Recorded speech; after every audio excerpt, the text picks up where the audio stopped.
नमस्कार, आप देख रहे हैं कंज्यूमर अड्डा और आपके साथ मैं हूं विपिन भट्ट। आज डिजिटल दुनिया के बीच खड़े हम और आप अक्सर ये हिसाब किताब लगाने बैठ जाते हैं कि तकनीक से हमारा कितना फायदा हुआ है और कितना नुकसान। लेकिन क्या आपने कभी सोचा है कि हमारे बीच एक पीढ़ी ऐसी भी है जो स्मार्टफोन हाथ में लेकर पैदा हुई है, जिनके लिए इंटरनेट सुविधा नहीं बल्कि एक स्वभाव है। 2010 के बाद जन्मी इसी पीढ़ी को जेन अल्फा की नब्ज टोलने के लिए एक बेहद रोचक रिपोर्ट सामने आई है। रूकम कैपिटल की जेन अल्फा डीकोड रिपोर्ट बताती है कि जिसे हम सिर्फ एक स्क्रीन एडिक्शन समझ रहे हैं, असल में वो भारत की पूरी इकोनॉमी को रीशेप करने वाली एक नई मानसिक क्रांति बन चुकी है। आइए समझते हैं कि नन्हे डिजिटल नेटिव्स जेन अल्फा बाजार और समाज को किस तरीके से बदल रहे हैं। जेन अल्फा वो बच्चे हैं जिनका जन्म 2010 के बाद हुआ है। भारत में इनकी संख्या लगभग 40 करोड़ के आसपास है, जो कुल जनसंख्या का करीब 25% हो जाता है। ये अब केवल खिलौनों तक सीमित नहीं है, वे घर के खर्चों में सक्रिय भूमिका निभा रहे हैं। ये एक ब्रांड कॉन्शियस जनरेशन है। ये पीढ़ी टेक्नोलॉजी के साथ ही पैदा हुई है। इससे उन्हें इंसानों के इतिहास का सबसे व्यापक और क्रांतिकारी इंफॉर्मेशन सोर्स उपलब्ध है। नतीजा, ये बच्चे विज्ञापनों से ज्यादा सोशल मीडिया ट्रेंड्स और एल्गोरिदम से प्रभावित होते हैं। ये बच्चे सिर्फ खर्चों के फैसले को प्रभावित नहीं कर रहे हैं, बल्कि पैसे बचाने और कमाने को लेकर गंभीर हैं। वे बच्चे अपनी मांगों को मनवाने के लिए सिर्फ जिद का सहारा नहीं लेते, बल्कि तर्क देते हैं, रीजनिंग लेकर आते हैं। इनके लिए स्कूल होने का मतलब सिर्फ अच्छे कपड़े और मैनरिज्म नहीं है। कूल होने का मतलब है हर फैसला वाजिब तरीके से करना, एथिक्स को लेकर जागरूक है। सवाल है कि क्या ये बच्चे पिछली पीढ़ियों से ज़्यादा किफ़ायती और समझदार हैं, या टेक्नोलॉजी इन्हें वक्त से पहले एडल्ट बना रही है। रूकम कैपिटल की रिपोर्ट बताती है कि भारत की अर्थव्यवस्था का भविष्य अब इन टीनेज बच्चों की पसंद और नापसंद पर टिका है। तो चलिए देखते हैं कि रिपोर्ट में और क्या क्या डिटेल्स हैं। सर्वे पर आधारित ये रिपोर्ट कहती है कि जेन अल्फा घर के चीफ इन्फ्लुएंसर बन चुके हैं। जी हाँ, आंकड़े बताते हैं कि 70% टीनेजर्स के मन में अभी से कमाई की चाहत आ चुकी है और वो इसके रास्ते तलाश रहे हैं और एक तरह से कमाई कर भी रहे हैं, क्योंकि 31% बच्चे अपनी पॉकेट मनी से सेविंग कर रहे हैं। सिर्फ 25% बच्चे माता पिता से परमिशन लेकर खर्च करते हैं। घर में रोज़मर्रा के जो फैसले होते हैं, जैसे कि क्या खाना है, कहाँ घूमने जाना है, इसमें 66% बच्चे अहम भूमिका निभा रहे हैं। जो भी घरेलू खरीदारी हो रही है उस पर 80% असर इन्हीं का होता है। मतलब खरीदारी में उनके विचारों की भी जगह अच्छी खासी होती है। 50% बच्चे जानते हैं कि ब्रांड्स क्या होते हैं, उनकी क्या वैल्यू है और ऑनलाइन पढ़ाई को लेकर, यानी कौन सा एजुकेशन प्लेटफॉर्म चुना जाए, इस पर 40% बच्चों का अपना फैसला चलता है। तो जेन अल्फा वो पहली पीढ़ी है जिसे डिजिटल नेटिव कहा जाता है। मतलब ये जब पैदा हुए तब स्मार्टफोन्स अपनी जगह न सिर्फ बना चुके थे, बल्कि अच्छी तरह से स्थापित भी हो चुके थे। जब इन लोगों ने होश संभाला तब तक एआई भी आ चुका था। 73% जेन अल्फा के पास स्मार्टफोन्स हैं। 60% की पहुंच लैपटॉप तक हो गई है। 82 यानी 82% जेन अल्फा जानकारी हासिल करने के लिए यूट्यूब का इस्तेमाल कर रहे हैं। सिर्फ 61% बच्चे यूट्यूब किड्स तक सीमित हैं। 51% मतलब आधे से ज़्यादा जेन अल्फा सोशल मीडिया पर अपनी मौजूदगी रखते हैं। आधे बच्चे ओटीटी भी देख रहे हैं। अब आपको साफ हो गया होगा कि ये पीढ़ी टेक्नोलॉजी को कल्चर का हिस्सा मानती है। तो फिर सवाल है कि कल्चर को लेकर इनका नज़रिया क्या है। तो ये बच्चे कूल होने की नई परिभाषा गढ़ रहे हैं। 29% किशोर मानते हैं कि कूल होने का मतलब है एकेडमिक सक्सेस, अच्छे नंबर, अच्छे ग्रेड और बेहतर स्कूल कॉलेज इनके लिए काफ़ी अहम है। 27% बच्चे खेलकूद और एक्स्ट्रा करिकुलर एक्टिविटी को कूल होने के लिए ज़रूरी मानते हैं। वहीं 34 यानी कि 34% बच्चे मानते हैं कि कोई भी प्रोडक्ट खरीदते हुए उसकी यूटिलिटी को देखना चाहिए, जबकि 34% मानते हैं प्रोडक्ट में उसकी वैल्यू देखनी चाहिए। 42% जेन अल्फा ने कहा कि जब उन्हें कोई नया फीचर दिखता है तो वो अपना ब्रांड बदल सकते हैं। मतलब फीचर्स ब्रांड से बड़ा ड्राइवर है। यही नहीं, 31% बच्चे एथिक्स देखकर खरीदारी के पक्ष में आते हैं। मतलब ऐसी कंपनी या ब्रांड से खरीदारी के पक्ष में है जो पर्यावरण का ख्याल रखे, मानवतावादी हो, एक्सेट्रा एक्सेट्रा। इसी तरह की चीज़ों को ये बच्चे तरजीह दे रहे हैं। इनके शौक भी निराले नहीं तो पहले से कहीं ज़्यादा बैलेंस दिखाई देते हैं। 21% बच्चों को बॉलीवुड म्यूजिक पसंद है तो 18% बच्चे सोशल मीडिया पर ट्रेंड होने वाले गाने सुनना पसंद करते हैं। 26% अगर बॉलीवुड डांस में रुचि रखते हैं तो 16% इंडियन क्लासिकल डांस फॉर्म को पसंद करते हैं। तो ये है हमारी जेन अल्फा, यानी हमारे टीनेजर्स, हमारे वो किशोर जो एक कंप्लीट डिजिटल जनरेशन है। ये जेन जी से अलग है, ये मिलेनियल से बिल्कुल ही अलग है और ये अपने आप में पूरी तरह से नई है। और इनकी ताकत क्या है कि ये आबादी का करीब करीब 40% बना रहे हैं। और उससे भी बड़ी ताकत क्या है? उससे बड़ी ताकत ये है कि ये देश की अर्थव्यवस्था, इकोनॉमी और इकोनॉमिक डिसीजंस को भी इम्पैक्ट कर रहे हैं अपने लेवल पर ही सही। तो चलिए इस जेन अल्फा को थोड़ा और डिटेल में समझते हैं और यहाँ से ये क्या तस्वीर बनाएगी। ये बड़ा इंटरेस्टिंग होगा पूरा सिनारियो, इस पे बात करना, इस पर जानना। और इसके लिए हमारे साथ है नन अदर देन ब्रांड गुरु हरीश बिजूर सर बहुत बहुत स्वागत है आपका। एंड जैसा एक छोटा सा एक्सप्लेनेशन देने की कोशिश की हमने दर्शकों को समझाने के लिए कि जेन अल्फा क्या है और किस तरीके से अब वो जो पूरा देश का इकोसिस्टम है, खास तौर पे अगर हम बात कहें कि एक आम आदमी की लाइफ में क्या होता है, पैसे कमाना, पैसे बचाना, पैसे बढ़ाना, उनको खर्च करना। और ये जनरेशन एक छोटी ही उम्र में, जबकि वो टीनेजर्स हैं, इन सारी चीज़ों के थ्रू गुजर रही है और एक मैच्योरिटी भी दिखा रही है। तो क्या हम माने कि ये जो एक जनरेशन आई है जेन अल्फा, ये अब तक की सारी जनरेशन से बिल्कुल अलग है, कंप्लीटली डिजिटल है, कंप्लीटली एक नए ओरिएंटेशन वाली जनरेशन है? हाँ, सचमुच में ये पूरा जनरेशन जो है जेन अल्फा बुलाते हैं हम। इसमें द ओल्डेस्ट बच्चा जो है 16 इयर्स ओल्ड होगा and the youngest will be about 1.5 years old. So ये पूरी बैंडविड्थ को हम देखें तो एक नया जनरेशन है, एक नया एटीट्यूड है। इनका कंप्लीट ओरिएंटेशन एटीट्यूड के हिसाब होता है। ये एक एटीट्यूडनल क्रांति बुलाऊंगा मैं। और इस क्रांति को मार्केटर्स ने अब तक पहचाना नहीं है क्योंकि अभी भी हम अटके हुए हैं जेन जी और मिलेनियल्स इनकी बात में। Gen Z is so yesterday, millennials is so day before yesterday. अब की जो मार्केटिंग हो रही है और जो कुछ भी प्लान करेंगे हम मार्केटिंग के हिसाब से, वो जेन अल्फा के हिसाब से हमने चलाना है। क्योंकि समझिए Gen Beta is already born, अभी 1 full year of Gen Beta हो गया है। तो हरीश साहब, अब देखिए जेन जी की बात करें या उससे पहले, तो एक तरफ तो हम मैंने ही वो शो किया अभी कार्यक्रम करते हैं कि सोशल मीडिया पे इतना सब कचरा भी इकट्ठा हो गया है, उससे ये प्रॉब्लम है, उससे वो प्रॉब्लम है, कहीं फेक न्यूज़ का प्रॉब्लम है, कहीं अननेसेसरी प्रमोशंस का प्रॉब्लम है, बेवजह के बहुत सारे इन्फ्लुएंसर्स आ गए हैं और सब दिमाग में एक तरीके की खिचड़ी पक गई है।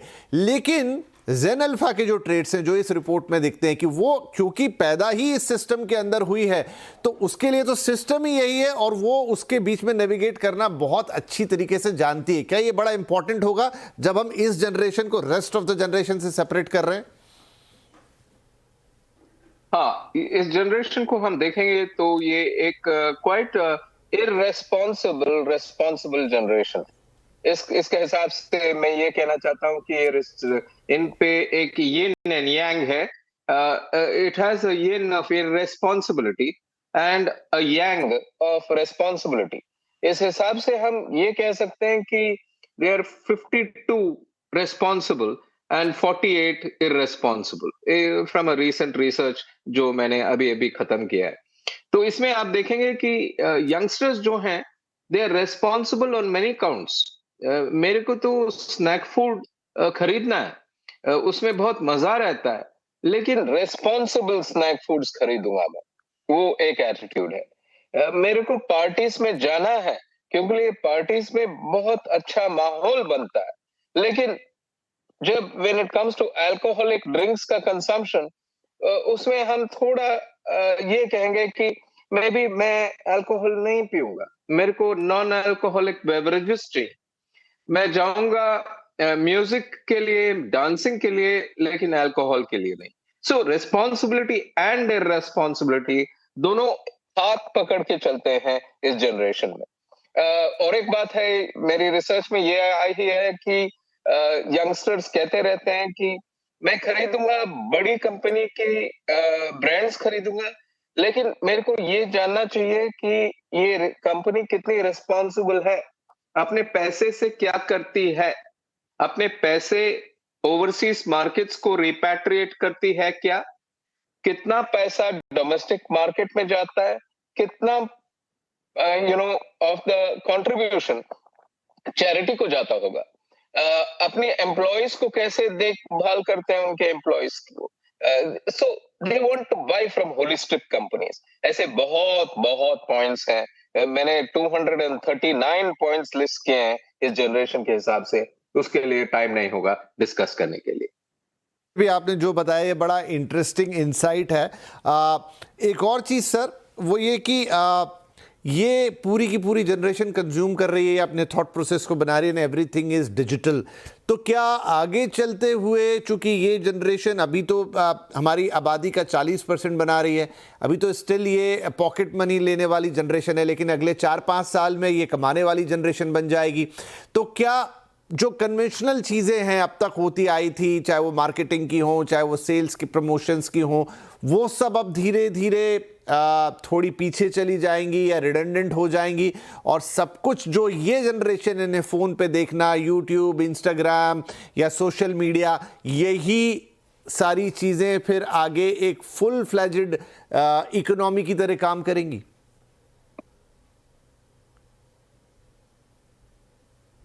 हाँ, अब हाँ और ना।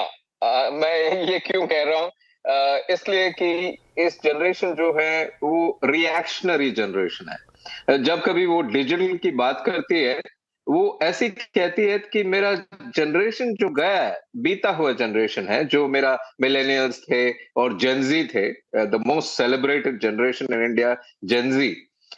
ये इन्होंने ऐसा काम किया है कि इन्होंने बहुत कुछ किया, लेकिन बहुत डिजिटल नेटिव्स बन गए वो। आई मीन उनका उनका पूरा लाइफ डिजिटल पे चलता है। तो मैं जेन अल्फा के इंडिविजुअल थोड़ा रिएक्शन करूंगा इसके हिसाब से। मेरे को स्क्रीन टाइम कम करना है, मेरे को जितना स्क्रीन टाइम मेरे जेन जी ने स्पेंड किया था उससे कम करना है। तो ये सब रिएक्शनरी है। मैंने अल्कोहल के बारे में बात किया था, ड्रेसिंग स्टाइल्स के बारे में। सडनली एक एक एटीट्यूड आ रहा है यंगस्टर्स में, जो कह रहे हैं कि आपके पास कितने कुर्ती होने चाहिए, this is a women's garment, and कितने कुर्ती होनी चाहिए। तो हमने एक कुर्ती के बारे में एक बहुत बड़ा मार्केट रिसर्च किया।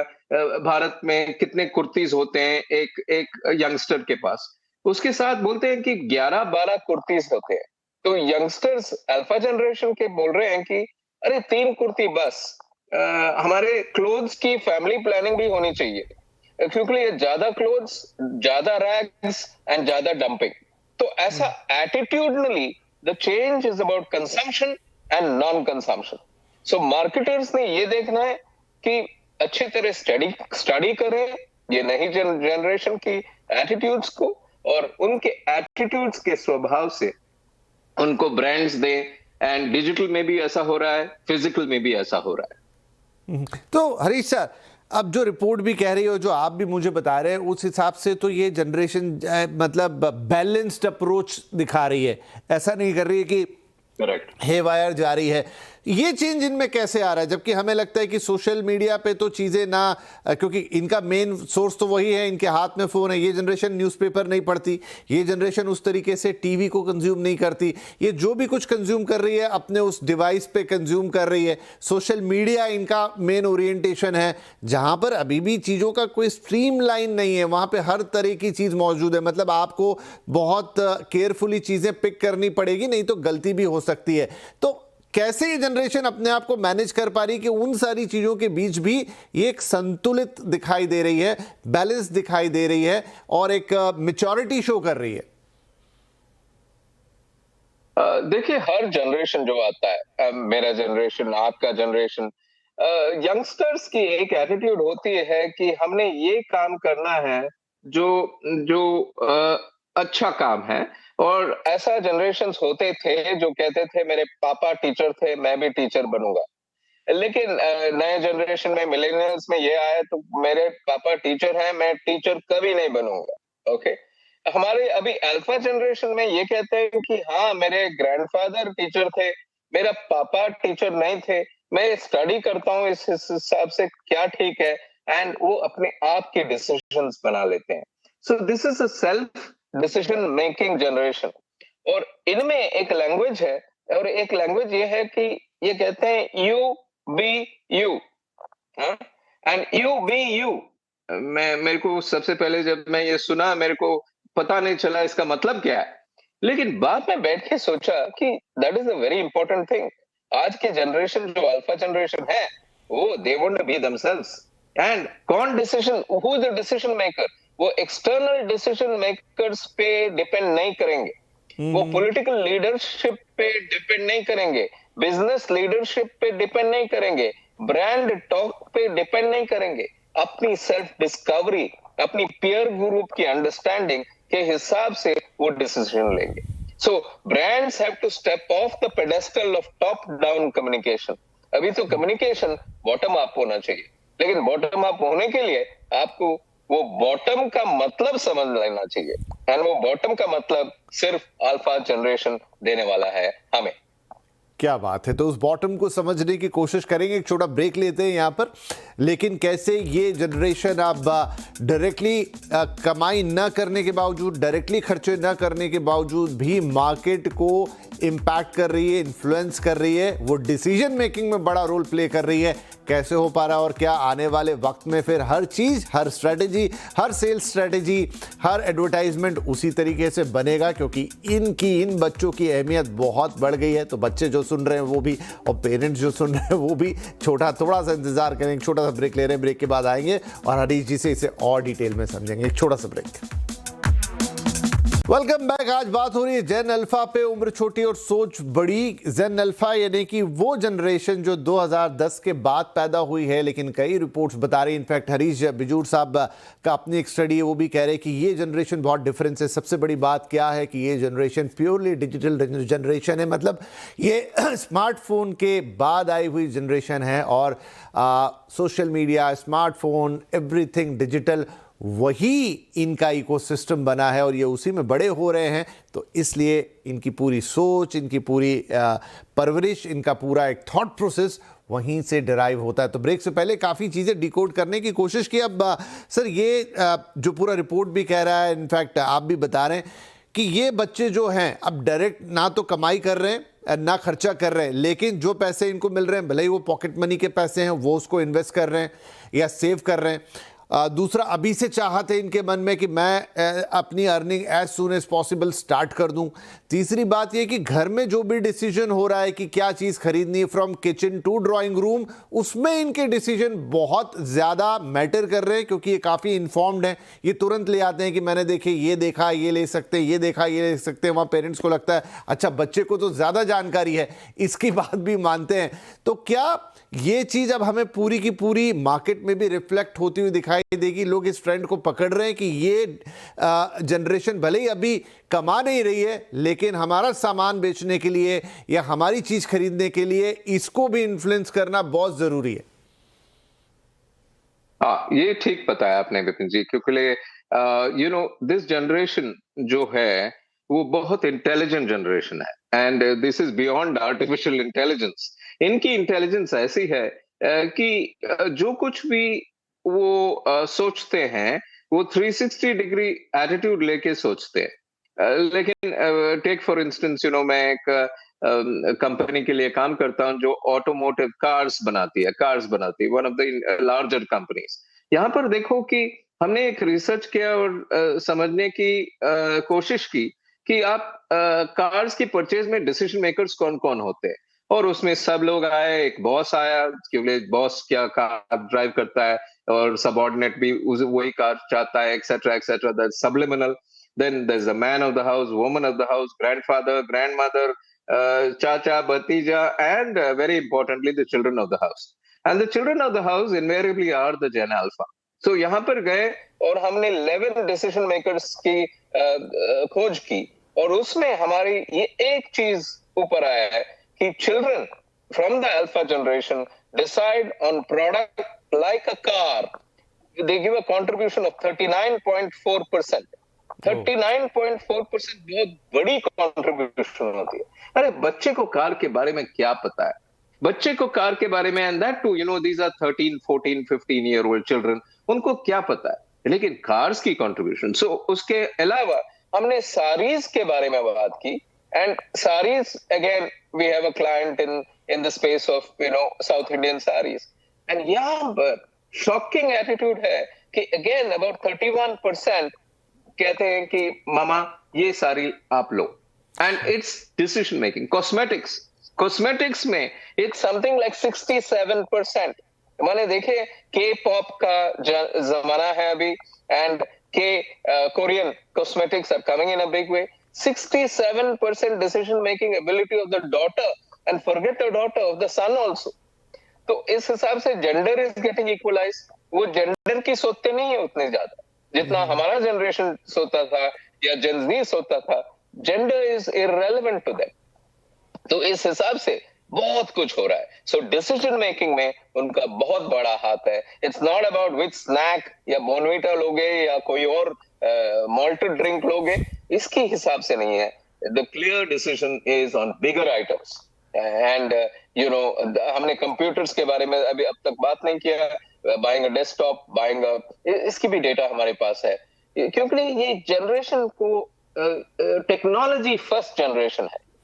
तो जब कंप्यूटर परचेस करते हैं, again laptops, I mean there is a large laptop company, and इस हिसाब से लैपटॉप में contribution of decision making is 54.1%. 54.1%. ये बहुत बड़ी है.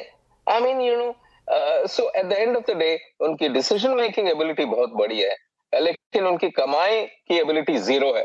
तो लेकिन what is more important for brands is who makes the decision, who wears the pants on the decision making.